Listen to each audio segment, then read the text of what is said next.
The Blind Frog Ranch, when Officer Samuel Sam Brody turned in his badge after 28 years with the Colorado Springs Police Department, he imagined a quieter life.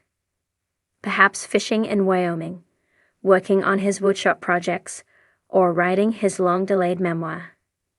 But what he found instead, nearly a decade later, was something that would shake the very foundation of his beliefs. A strange, haunting place buried deep in the Utah desert, known by a name that would sound almost comical if not for what he'd experienced. Blind Frog Ranch. Sam had always considered himself a practical man.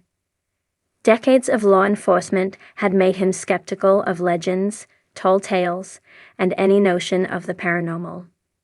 He dismissed the stories about Skinwalker Ranch, that strange patch of land northwest of Blind Frog, as the product of overactive imaginations and camera-hungry pseudoscientists.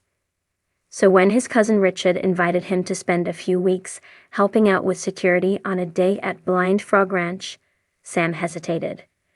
But curiosity and a nagging need to stay active got the better of him. He arrived in mid-July. The Utah heat bore down relentlessly, and the terrain felt unforgiving. But something else made the air feel heavy, like it resisted being breathed.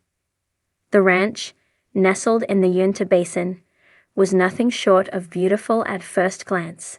Red rocks, ancient trees, and skies so open they swallowed everything. But Sam noticed something wrong almost immediately. The animals didn't behave like animals should. Coyotes approached too closely, their eyes seemingly intelligent and unreadable. Horses spooked for no reason, even the seasoned ones. The birds disappeared altogether some mornings, leaving a strange, oppressive silence hanging over the fields like fog. Equipment failed without warning, and then restarted as if nothing had happened. Radios crackled with static when no one was transmitting. Sam told himself it was all explainable. Faulty tech, natural wildlife. But deep down, doubt began to root itself. It wasn't until he entered the cave that everything shifted. The cave was the centerpiece of the operation, a twisting, dark cavern at the northern edge of the property that had resisted all mapping efforts. Some claimed it held Spanish gold. Others whispered of Aztec curses, hidden technology, even a portal to another dimension. Sam had no use for stories, but when he was asked to accompany a team into the cave to investigate a collapsed tunnel, he agreed. Inside, the temperature dropped unnaturally. Flashlights dimmed as they pressed deeper, though batteries read full. The walls bore markings, some ancient, some looking oddly recent. And then came the hum. Low at first, like a tuning fork held inches from the skull. The kind of sound you don't hear so much as feel vibrating in your bones. Everyone froze. The lead geologist, a hard-nosed scientist from Calgary, muttered a curse and stumbled back. Sam turned his light toward the sound. The beam cut through the darkness and landed on a perfectly circular opening in the rock. Not man-made. Not natural either. Smooth, seamless, and darker than the cave itself. They didn't go through it. They didn't dare. But it was enough. That night, Sam couldn't sleep. Shadows seemed to move across the ceiling. His dreams were filled with strange imagery. Concentric circles, spinning in opposite directions, a humanoid figure with featureless skin, and always, the hum. It was in his head now, like tinnitus. He brushed it off at first, attributing it to stress and age. But each morning, the hum was louder. By the fourth day, he couldn't stand being indoors. The ranch workers had their own stories. A welder swore he saw a figure disappear into a rock face. A drone operator found footage missing from his SD card, replaced with something unintelligible. Static overlaid with shapes that seemed to pulse and shift when played back slowly. One young assistant quit after he woke up with deep scratches on his back, though he slept in a locked trailer. And then, the worst day came. While checking fence lines with one of the tech crew, Sam found something buried in the sand near the creek. A strange metallic object, shaped like a cue, but impossibly smooth. It reflected no sunlight. When they tried to dig it out, the ground resisted. Not in a physical way, in a psychological one. The deeper they tried to go, the more nauseous they became. The crewmen vomited. Sam's hands began to tremble. That night, he broke down. Sitting outside his trailer, staring up at a sky that felt wrong, Sam began to weep. Not just tears of sadness, but a kind of grief he couldn't explain. It was as though something ancient had touched him and stripped away every certainty he ever had. He wasn't crying over what he saw, but what he now knew. Blind Frog Ranch wasn't a myth or a cash grab for reality TV. It was something else entirely. Rule and something instinct he had spent his life trusting. Sam returned home 2 days later. He didn't talk about it at first. His wife noticed the change. He barely ate. He wandered their house late at night. He started sleeping with the lights on. Eventually, he began to talk, not about specifics, but about the feeling. The raw terror of realizing that the world was much, much bigger than anyone thought, and far stranger than fiction had ever captured. Friends laughed it off. Some called him shell-shocked, said retirement had finally caught up with him.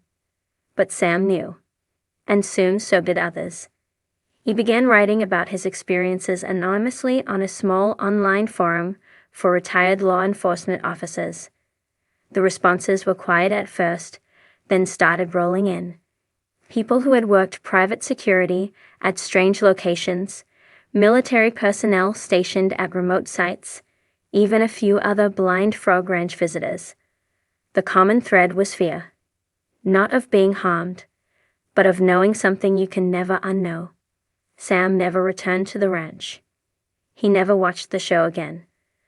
The last time he spoke of it publicly was during a private gathering of former officers, where someone asked what had changed him so deeply. He didn't speak. But his eyes welled up, and he simply shook his head today. Sam tends a small greenhouse behind his house.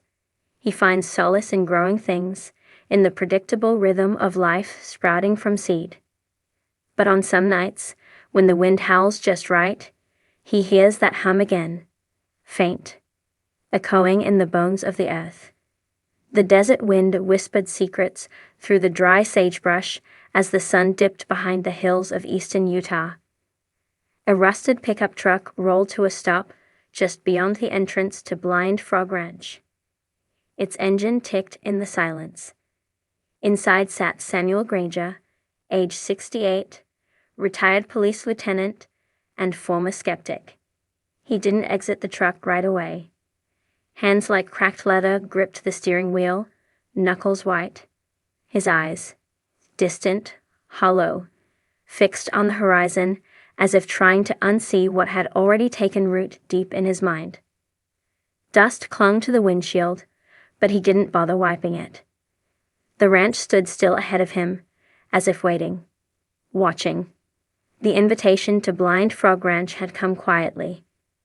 A handwritten letter from an old friend, military, not police, mentioning some strange occurrences, asking if Sam might lend his old-school instincts to a private investigation, just for a few days. They needed someone grounded, someone rational. Back then, Sam still believed in the order of things.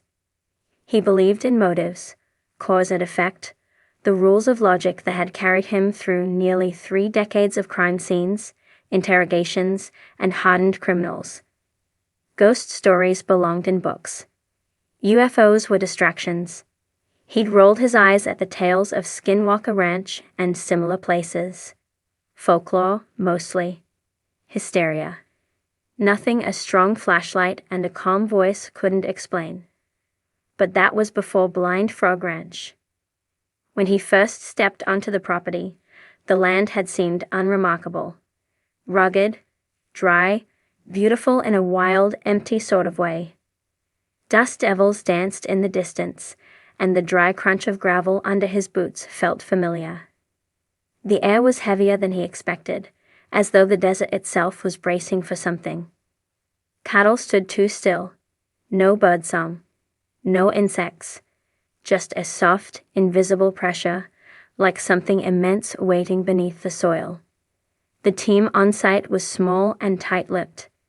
Technicians, security, diggers, a geologist who looked perpetually sleep-deprived. They all wore the same expression, tense, focused, as if watching the shadows. Sam noticed the perimeter sensors, the multiple cameras pointed inward, not outward. It wasn't the kind of security setup meant to keep people out. From the moment he arrived, strange things began happening. Time slipped. Watches lost sync. Radios died mid-transmission. A drone fell from the sky without warning. Its blackened core melted like plastic in a microwave. GPS stopped working near the caves. The cave system was the core of it. Locals called it cursed. Workers refused to go in alone. The air inside was damp, cold, metallic. Some corridors breathed, exhaling wind that didn't match outside patterns. Strange carvings lined the walls, some ancient, others fresh, precise, geometric, not of any language Sam had ever seen. Once, his flashlight flickered out, and in the complete blackness, he heard footsteps behind him, slow, deliberate, impossibly heavy, but no one was there.